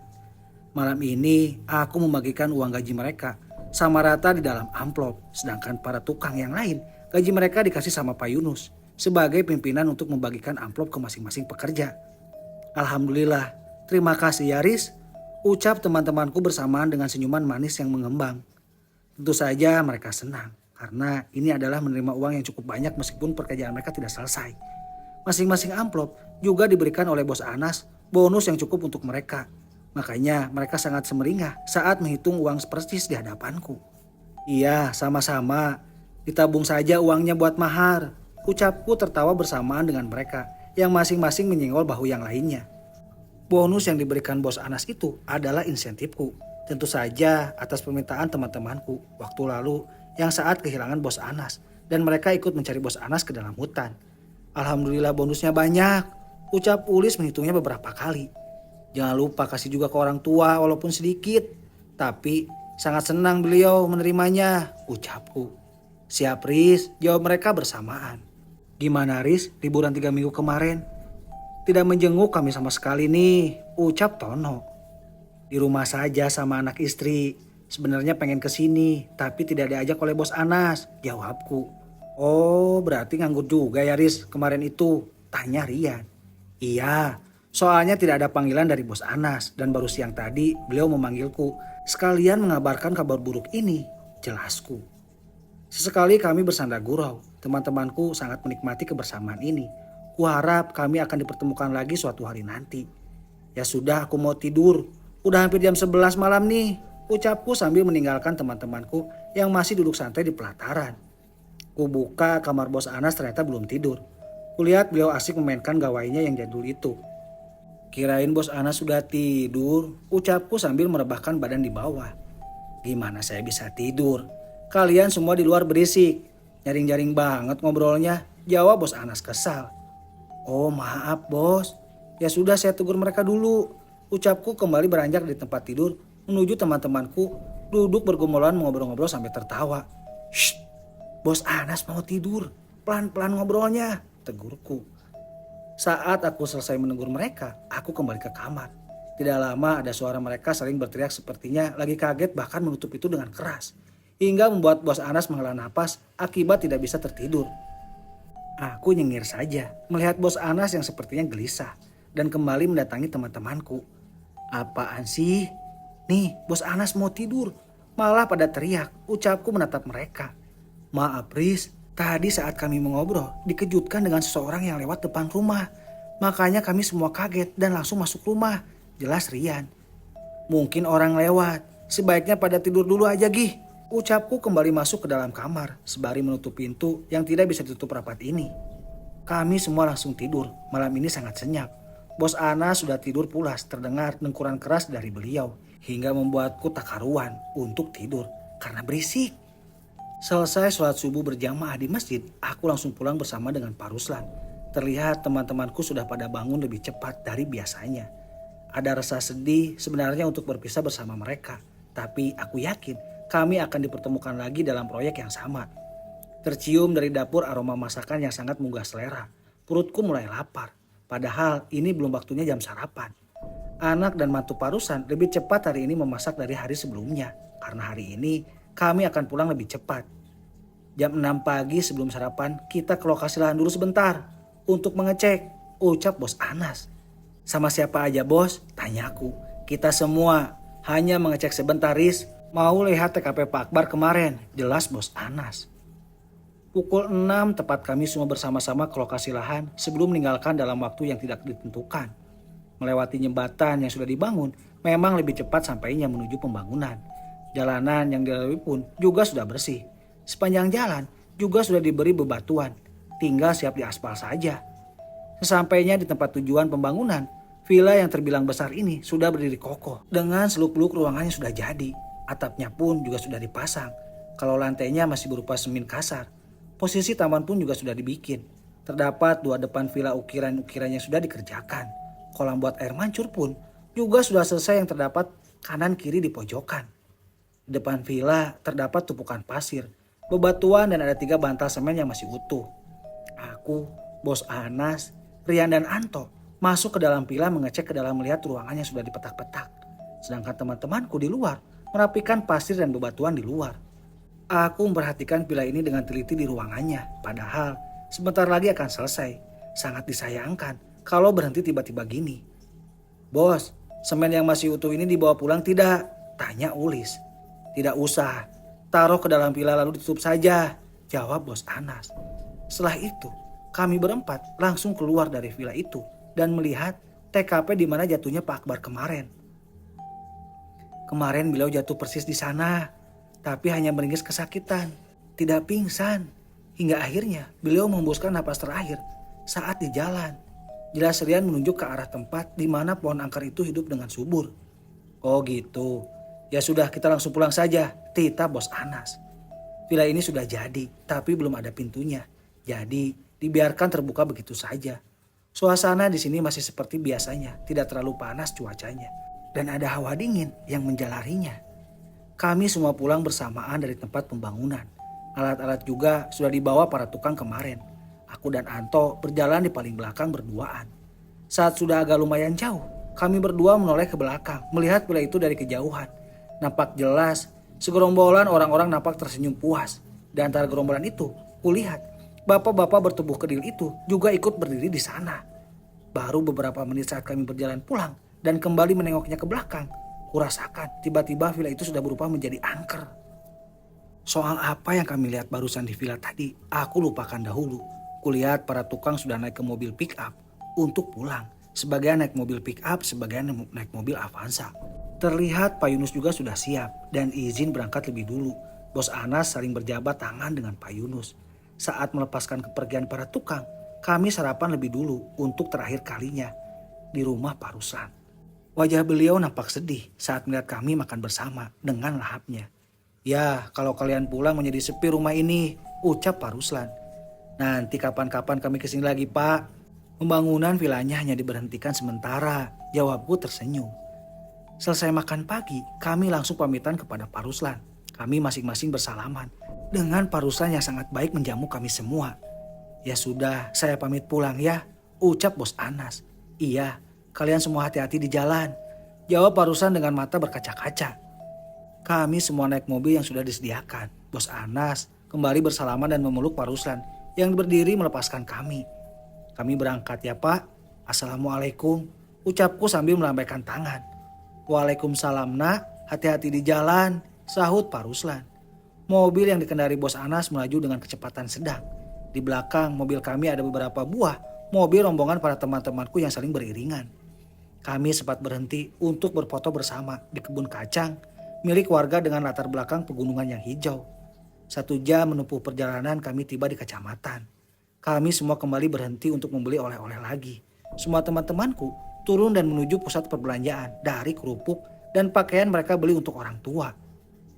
"Waduh, banyak banget kalian belanja, mana lama banget lagi," ucap Bos Anas kesal. Karena beliau tak ikut turun dan hanya menunggu di mobil saja. "Salah Bos Anas sendiri tak ikut turun," jawab salah satu temanku. "Malah nyalahin saya. Itu salah kalian yang terlalu tawar-menawar soal harga," sergah Bos Anas. Udah kita berangkat lagi." Celaku tersenyum sambil geleng-geleng kepala menertawakan Bos Anas yang debat dengan anak buahnya sendiri. Mobil terus melaju menuju perkotaan dan akhirnya tiba di persimpangan jalan. Masing-masing mobil teman-temanku menuju persimpangan yang akan mengantarkan mereka pulang ke rumah. Di dalam mobil Bos Anas hanya ada aku, Anto, Rian, Tono, dan Ulis, serta Udin. Kami duduk berdempetan, kebetulan alamat rumah kami satu arah, makanya ikut dari mobil Bos Anas. Terlebih dahulu mengantarkan Ulis dan Tono, yang adalah mereka tetanggaan. Sebelah kampungnya mengantarkan Udin, lalu Rian, dan yang terakhir Anto. Setelah mengantarkan mereka pulang, Bos Anas kembali melaju dengan kecepatan tinggi. Kurang lebih setengah jam lagi kami akan tiba di rumahku. "Bos, nanti panggil saya lagi ya kalau apa-apa, atau mau ditemanin kemana aja," ucapku. "Siap, nanti ada saja saya hubungi kau Riz," jawab Bos Anas. "Bos, alasan Bos Anas menghentikan pembangunan kenapa?" tanyaku. "Saya takut akan menjatuhkan pekerja lain lagi Riz," jawab Bos Anas. "Tapi kalau sempat terbengkalai sangat disayangkan Bos. Villa itu sedikit lagi selesai," ucapku. "Nanti akan kita sambung pembangunannya kembali, tapi tidak untuk saat ini," jawab Bos Anas. Tidak terasa kami tiba di depan rumahku. Aku turun dan bersalaman dengan Bos Anas. Setelah aku mau turun dari mobil, Bos Anas menghentikanku sebentar untuk mengasihkan aku amplop. "Terima kasih Riz," ucap Bos Anas. "Waduh, saya yang berterima kasih Bos," jawabku. "Sama-sama, nanti kalau ada kerjaan saya hubungi kamu. Tapi beberapa hari ini saya ingin istirahat dulu," ucap Bos Anas. "Oke siap Bos," jawabku senang karena juga ikut-ikutan terima amplop. Aku masuk ke dalam rumah. Saat aku ingin mengetuk pintu, tapi istriku sudah melihatku di depan sedari tadi. Sangat kebetulan saat tiba di rumah, ternyata anak dan istriku sudah siap untuk makan bersama. Aku pun juga ikut duduk di meja makan. "Hanya sebentar saja Mas?" tanya istriku Fatma. "Iya, pembangunan diberhentikan mendadak dan sudah dipulangkan semua," jawabku. "Kenapa begitu?" "Ada pekerja yang jatuh saat itu lalu meninggal dunia dan hanya sementara saja diberhentikan," jelasku. Setelah makan siang bersama, aku mandi dan langsung istirahat di kamar. Tidak terasa aku ketiduran sampai asar, saking nyenyaknya tidur tidak merasa apa-apa. Singkat cerita, hari demi hari sama sekali tidak ada panggilan kerja dari Bos Anas. Setiap harinya aku menganggur dan mengandalkan uang gajiku selama ini saja. Tidak bisa begini terus aku. Maka hari ini aku menghubungi Bos Anas, ingin ke rumah beliau. Setelah menelepon Bos Anas, aku langsung menuju ke rumah beliau. Saat tiba di pekarangan rumah Bos Anas, kulihat beliau sedang menyapu teras. Aku tersenyum melihat beliau. Rasanya aku ingin tertawa terbahak-bahak, tapi kutahan takut beliau tersinggung. "Riz, masuk sini," ucap Bos Anas membuka lebar pintu rumah. "Lagi nyapu ya tadi Bos?" tanyaku basa-basi. "Iya, udah lama tidak disapu," jawab Bos Anas terkekeh. Setelah berbasa-basi dengan Bos Anas, akhirnya menanyakan pekerjaan kepada beliau. Beliau juga terlihat bingung. "Ada pekerjaan gak Bos buat saya?" tanyaku. "Saat ini belum ada Riz, tapi nanti saya akan membangun perumahan dekat sini," jawab Bos Anas. Saya ajak ya bos, pintaku. Ya pastinya nanti, jawab bos Anas. Kali ini aku dibuatkan bos Anas kopi dan lagi-lagi pisang gosong. Entahlah beliau sepertinya sengaja karena suka ada rasa pahit dan manisnya. Kenapa anak kau tadi dibawa ke sini, Riz? Tadi mau ikut, tapi neneknya datang ke rumah, makanya nggak jadi, jawabku. Bos, kapan rencananya membangun perumahannya? Tanyaku senang. Bulan depan, Riz. Tanahnya sudah dapat dekat sini, jawab bos Anas. Kalau bisa, para tukangnya tim kita saja, bos. Nggak perlu cari tukang lagi, usulku. Memang begitu, Riz, jawab bos Anas tersenyum. Hari terus berjalan hingga akhirnya tiba 1 bulan kemudian. Membangun perumahan tipe 36 yang lumayan banyak. Itu maka membutuhkan tenaga kerja yang banyak. Tim pekerja masih teman-temanku waktu lalu. Akhirnya kami dipertemukan dalam proyek yang sama lagi. Dari cerita yang kudengar dari teman-temanku, mereka hanya menganggur dan beberapa orang memilih bekerja di kebun. Alhamdulillah Riz, kita dipertemukan lagi, ucap Rian. Iya, gimana dengan perempuan desa Rinjani kemarin itu? Apa sudah saling mengenal? Tanyaku. Tidak ada Riz, gak sempat, jawab Rian. Nanti kalau jodoh dipertemukan saja, ucapku menepuk pundak Rian. Sabar, bisikku kepada Rian sambil tertawa. Untungnya bagiku pembangunan perumahan ini sangat dekat dengan rumahku. Aku bisa pulang setiap harinya dan kembali berangkat besok pagi. Kalau teman-temanku disediakan rumah oleh bos Anas yang ditempati mereka, yaitu rumah yang mereka bangun sendiri. Di sini bukanlah hutan seperti villa kemarin. Beberapa rumah sudah ada yang menempati tinggal di sini. Perumahan sebelumnya pun juga milik bos Anas. Bisa dikatakan saat ini beliau hanya menambah dan menyambung perumahan yang ada. Masalah makan di tempat kerja, bos Anas juga sudah menyediakan, yaitu peralatan masak dan bahan bakunya. Intinya masak sendiri dan berkelompok. Pak Yunus juga ikut. Kerja bukan hanya sekedar mandor yang memperhatikan anak buah. Sedangkan aku, tukang aduk semen saja biasanya. Kalau masalah membuat pola rumah, aku tidak bisa. Setiap harinya bos Anas selalu datang untuk mengecek pekerjaan kami sebentar. Tapi beliau lebih sering di rumah karena banyak urusan tentang pembangunan ini. Walaupun ada anak buahnya yang menghandle di kantor. Nih, kue pasar, istirahat dulu, ucap bos Anas memanggil anak buah beliau. Wah, enak banget bos. Kalau bisa sering-sering bawa kue ke sini. Jangan hanya datang-datang doang, tangan kosong, sahut Uli sambil tertawa. Alah, jawab bos Anas dengan wajah masam. Kami semua menikmati kue yang dibawa bos Anas. Sangat enak dimakan saat pagi menjelang siang begini. Apalagi kuenya hangat-hangat ditemani dengan kopi panas yang mengepul. Kami semua sangat menikmati kebersamaan ini, saling tertawa dan bercanda bersamaan. Perumahan yang kami kerjakan ini lumayan banyak unitnya. Mudah-mudahan bos Anas terus memperbesar perumahannya agar kami bisa terus ikut bekerja sama dengan beliau. Bos, kalau bisa kami tunda-tunda pekerjaan ini. Tak mau rasanya kalau sudah selesai dan kembali berpisah dengan bos Anas serta teman-teman, ucap salah satu pekerja. Iya bos, banyak saya ikut orang lain, bekerja beberapa bos sudah saya temui. Tapi jujur nih bos, hanya bos Anas yang paling royal dan baikan, timpal yang lainnya. Kulihat bos Anas memerah merasa malu karena dapat pujian dari anak buah beliau yang mengatakan kalau beliau royal dan baikan. Kuakui memang begitu. Aku pun juga merasakan hal yang sama. Makanya aku berani mengajak bos Anas bercanda ataupun menanyakan hal sensitif. Karena beliau orangnya tidak mudah tersinggung dan juga humoris orangnya. Pokoknya asik. Masalah pembangunan villa kami tidak pernah membahasnya lagi. Karena ujung-ujungnya bos Anas pasti bilang akan ada waktunya. Alah jangan bohong, bilang aja mau minta bonus tambahan. Jawab bos Anas terlihat mesem-mesem. Itu juga diantaranya bos, sahut Udin tertawa terbahak-bahak. Nah kan ketebak? Iya nanti pokoknya kerja yang benar, ucap bos Anas tertawa. Saat istirahat makan kue lumayan lama, kami kembali bekerja. Sedangkan bos Anas pergi pulang. Karena katanya ada yang nungguin, mau minta tanda tangan bos Anas. Sekalian beliau juga mau pergi ke notaris mau berurusan. Begini kerjaan kami setiap harinya, sangat akrab dengan bos Anas yang kadang perasaannya hatinya berubah-ubah. Tapi serunya beliau tidak mudah tersinggung kalau bercanda berlebihan. Tapi kami tidak mau bercanda tentang urusan pribadi beliau, seperti mengingat-ingat tentang almarhum istri beliau. Hari berganti minggu, bulan, dan akhirnya pekerjaan proyek pembangunan perumahan tipe 36 ini selesai. Bos Anas stop dahulu dan kembali memulangkan para pekerja. Singkat cerita hingga 5 tahun kemudian, Sejak hari itu pembangunan apapun tidak ada lagi. Aku sudah membuka usaha toko sembako di pasar. Sejak 5 tahun terakhir, aku sudah jarang bertemu Bos Anas. Kalaupun bertemu, hanya tidak sengaja. Hari ini aku kembali dipertemukan saat di parkiran. Wajah dan badan beliau sangat menua, berubah drastis dari 5 tahun yang lalu. Ada apa dengan Bos Anas? Lalu panggilan telepon masuk dari nomor yang tak ku kenal. Saat ku angkat ternyata dari Bos Anas. Halo, Bos Anas, ada apa? Riz, bersiap kita kembali melanjutkan pembangunan villa, ucap Bos Anas. Kapan bos? Saya langsung ke rumah Bos Anas saja ya, agar lebih enak bicaranya.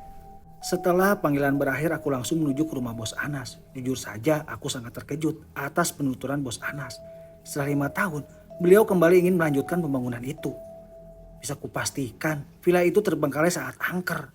Karena 5 tahun itu bukan waktu yang sebentar, apalagi letak villa itu jauh dari dalam hutan. Aku langsung pergi ke rumah Bos Anas dengan mengendarai sepeda motor. Tidak membutuhkan waktu yang lama. Kini aku tiba di rumah beliau. Rasanya sudah sangat lama aku tidak kesini lagi.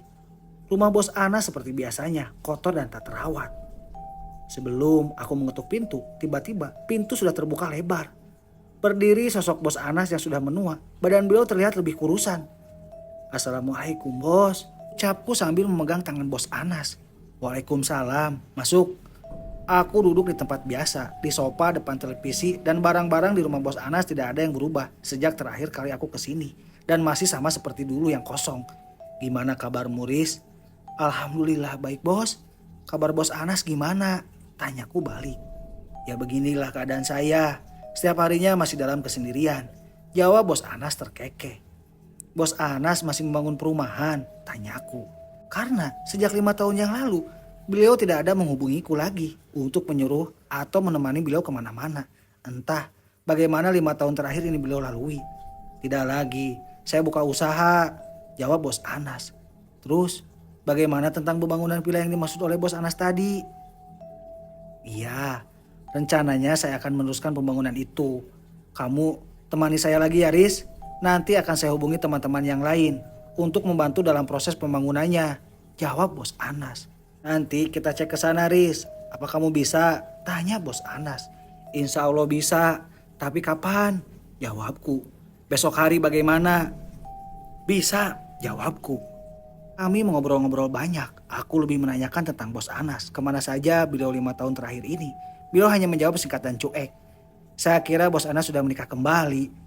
Tidak ada kabarnya sama sekali, ucapku.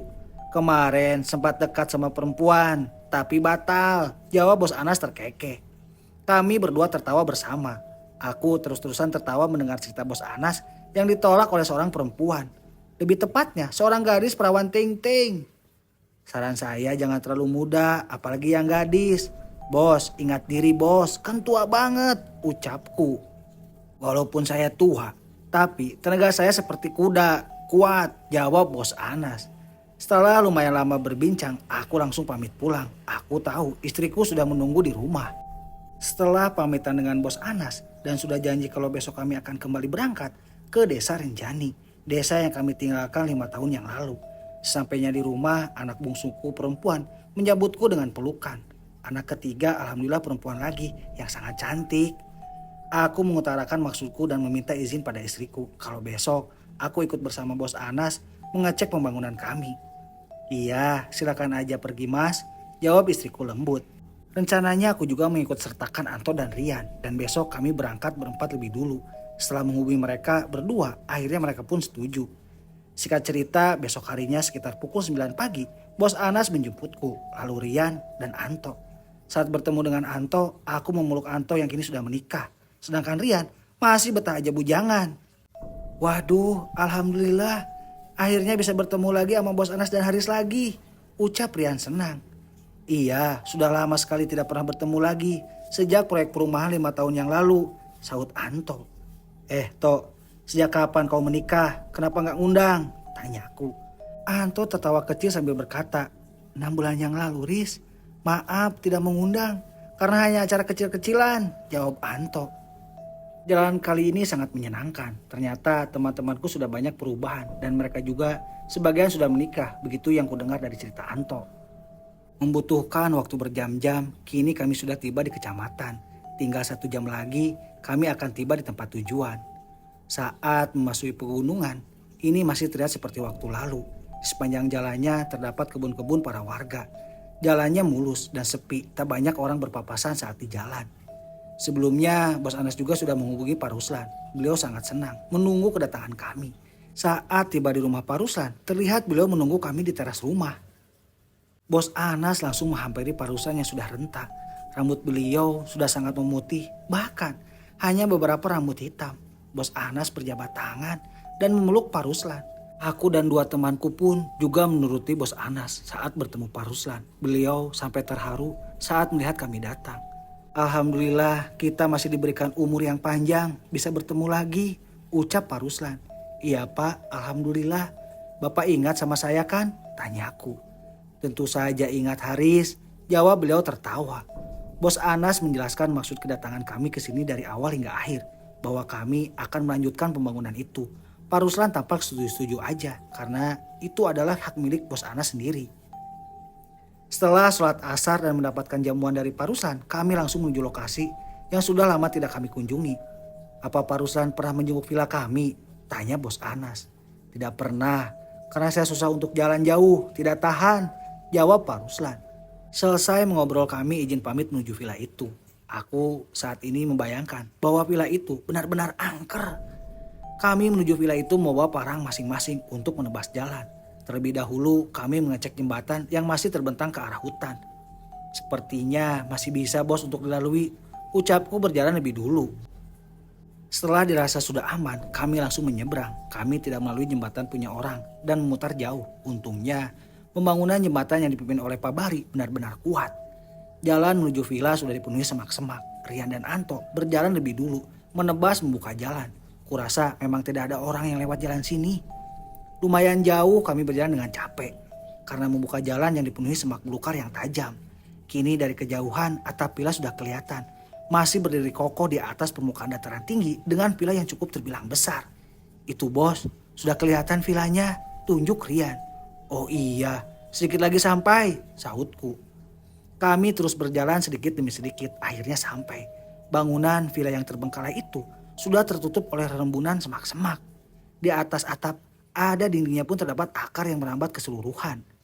2 kolam air mancur masih nampak yang di atas kolamnya terdapat patung anak kecil berdiri. Suasananya sangat sepi.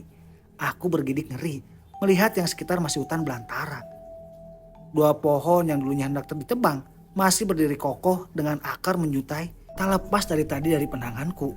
Anto dan Rian sedikit menebas-nebas sekitar villa. Mereka juga seperti ngeri saat melihat keadaan sekitar. Kita masuk cek ke dalam. Saya mau tahu apa ada yang rusak atau tidak, ucap Bos Anas berjalan lebih dulu. Pelataran villa juga ditumbuhi semak-semak. Di setiap dinding dipenuhi lumut dan akar-akaran, tidak ada pintu. Saat kami langsung masuk dan menyalakan senter, nampak pemandangan di dalamnya yang dingin, lembab dan berair. Saat melihat sekitar, kami dikejutkan dengan bentuk gundukan. Tapi itu sudah dicor. Aneh, rasanya dulu kita tidak ada menyemen di sini. Apalagi ini cor-corannya tidak rata, seperti lainnya, ucap Rian. Aku memperhatikan gunungkannya, membuat sekujur tubuhku merinding. Sedangkan letaknya ini berada di ujung yang akan rencananya jadikan kamar mandi. Mungkin tanah di bawah mengembang, sahut Bos Anas. Aku teringat 5 tahun yang lalu masih ada tersisa 3 bantal semen. Aku mencari-cari semen itu di setiap ruangan. Ternyata 1 semen sudah terbuka dan tidak utuh lagi. Aku mengernyitkan dahiku. Apa ada orang yang mencuri? Tapi kalau mau mencuri, kenapa tidak diangkut ketiganya dan hanya dipakai 1 bantal saja? Itu pun masih ada sisa semennya. Saat ku pegang, semen itu sudah membeku dan keras. Perasaanku saat ini menjadi tak enak dan tidak karuan. Aku khawatir ada orang jahat lalu membunuh orang dengan menguburkannya di sini dengan cara dicor. Karena sejak 5 tahun yang lalu, sebelum pergi meninggalkan villa ini, aku juga ikut mengecek ke seluruh ruangan. Tapi waktu itu tidak ketemukan cor-coran yang 3 rata begini.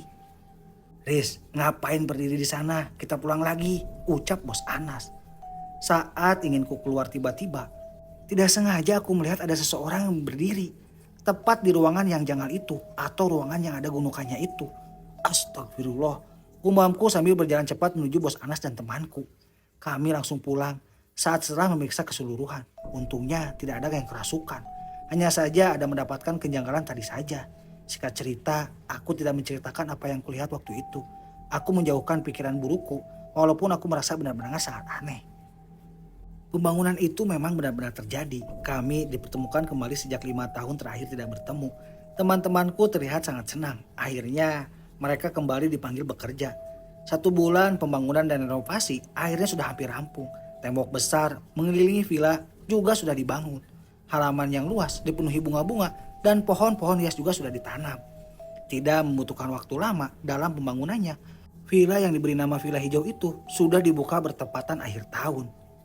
Masalah Gunung Ancor kemarin sudah diratakan. Untungnya tidak ada apa-apa yang ditemukan. Tapi saat ini aku masih memikirkan tentang hal-hal yang selalu mengganggu pikiranku. Yaitu kembali melihat ada seseorang perempuan yang lagi-lagi berdiri di tempat yang sama. Rambut panjang hitam dan acak-acakan itu sering kulihat. Entah kenapa perempuan itu hanya menampakkan dirinya ke hadapanku. Riz, aku merasa ada seorang deh di villa itu. Aku pernah dinampakkan dengan wajah hancur. Ia perempuan. Aku bukan nakut-nakutin ya Riz. Ucap Anto yang membuat aku terkejut atas penuturannya.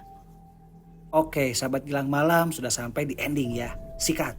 Memang sebelumnya aku tidak pernah melihat jelas seperti yang dilihat Anto. Tapi aku hanya melihat seperti bayang-bayang saja. Dan selalu menampakkan dirinya di tempat yang sama. Kini villa itu sudah berdiri kokoh, berubah menjadi mewah. Singkat cerita, setelah berdirinya villa hijau itu, maka pekerjaan kami selesai. Ada hal yang mengejutkan kami, yaitu Rian melamar seorang gadis di desa ini. Alhamdulillah, ternyata perempuan yang dimaksud Rian dulu bukanlah perempuan jadi-jadian yang pernah kulihat sebelum 5 tahun lalu. Dan yang sangat terkejut, ternyata perempuan itu adalah anak Pak Haji yang sering datang mengurut kaki Tono. Tapi perempuan itu bersekolah di kecamatan. Pulang ke desa Renjani hanya seminggu sekali, makanya sangat jarang kelihatan. Oh, ternyata anak Pak Haji, godaku. Iya Riz, ya ampun, aku tidak menyangka Riz, jawab Rian. Lamaran Rian sudah diterima. Malam ini kami menjadikan Rian bahan guyonan sebagai candaan. Rencananya akan secepatnya dilangsungkan pernikahan setelah pulang dari desa ini. 1 hari lagi kami akan pulang ke rumah masing-masing. Sebenarnya villanya sudah dibuka. Tapi sebagian teman-temanku masih ada yang dikerjakan di sana. Seperti menanam bunga dan menanam rumputan hias. Semalam kita nginep di villa, ada yang mau? Tanya bos Anas. Menginap bos? Iya, hanya semalam. Mumpung belum ada tamu, jawab bos Anas. Beberapa orang temanku menolak, mungkin mereka takut. Karena sudah mengetahui tentang adanya perempuan penghuni di sana. Walaupun villa itu indah dan mewah karena dihiasi demikian rupa, tapi berhubung teman-temanku, para pekerjanya dan tahu menahu tentang villa itu, maka mereka menolaknya dengan alasan tidak bisa. Maaf bos, saya mau menghabiskan waktu di rumah Pak Ruslan saja. Karena sehabis pekerjaan ini selesai, mungkin saya jarang-jarang bisa ke sini. Sahut salah seorang temanku. Sama bos, tapi kalau bos Anas ingin menginap di sana, silakan saja. Nanti siang kami akan ke sana. Timpal yang lainnya. Jalan menuju villa sebenarnya sangat terang benderang dan mulus. Di sepanjang jalan pun juga sudah dibangun tembok tinggi sebagai pembatas antara hutan perkebunan karet. Villa itu sudah ada disediakan pekerja di sana, namun hanya 3 orang saja. Kemungkinan nantinya akan ditambah, tapi belum mendapatkan karyawannya. Ada yang mau ikut saya tidak? Tanya bos Anas. Terlihat teman-temanku menggelengkan kepalanya termasuk aku. Di antara kami tidak ada yang menginap di sana, walaupun fasilitasnya lengkap. Kalau gitu, saya juga nggak jadi. Masa sendirian? Ucap bos Anas. Kalau bos Anas mau menginap di sana, silakan saja, ucapku. Tidak Riz, jawab Anas beranjak pergi ingin tidur. Kami semua masih duduk-duduk santai menikmati kebersamaan. Rencananya besok sore kami akan pulang meninggalkan desa Renjani ini kembali. Entah kapan kami bisa berkunjung lagi. Bos Anas masih sama dengan 5 tahun terakhir. Tapi beliau hanya lebih kelihatan tua saat ini. Rambut beliau pun juga sudah banyak putihnya. Makanya beliau berhenti untuk berkuasa, ingin membuang ladang-ladang uang. Dari cerita bos Anas, beliau membuka usaha ayam potong. Tapi ada karyawan beliau yang mengelola. Dari yang kudengar, sangat banyak kandang yang sedang dikelola. Beberapa orang teman pekerja saat ini memang sebagian pekerja baru. Karena yang dulu masing-masing sudah mendapatkan pekerjaan yang tetap. Aku merebahkan tubuhku di dalam kamar bos Anas. Tim Pabari, pembikin jembatan sudah balik dari kemarin, yang masih ada hanya para tukang dan kami. Gak jadi nginep di villa? Tanya Pak Ruslan menanyakan teman-temanku. Tidak pak, takut kami. Jawab salah satu temanku. Memangnya kenapa? Tanya Pak Ruslan. Dari penjelasan teman-temanku, mereka masing-masing juga pernah dinampakkan perempuan saat pembangunan. Awalnya aku kira itu yang dinampakkan, ternyata teman-temanku juga merasakan hal yang sama. Tapi mereka juga memilih diam seperti aku. Ya wajar saja karena villa itu sudah terbengkalai 5 tahun apalagi letaknya dalam hutan. Jelas Pak Ruslan yang ikut santai di teras. Iya bener Pak, awal membuka lokasi lahan yang juga banyak kejadian aneh. Tanya salah satu pekerja yang baru gabung. Kau tanyakan saja pada temanmu ini nak, mereka lebih mengetahuinya. Jawab Pak Ruslan terkekeh. Iya, dulu juga ada masalah dan bahkan sampai memakan korban 1 orang meninggal dunia.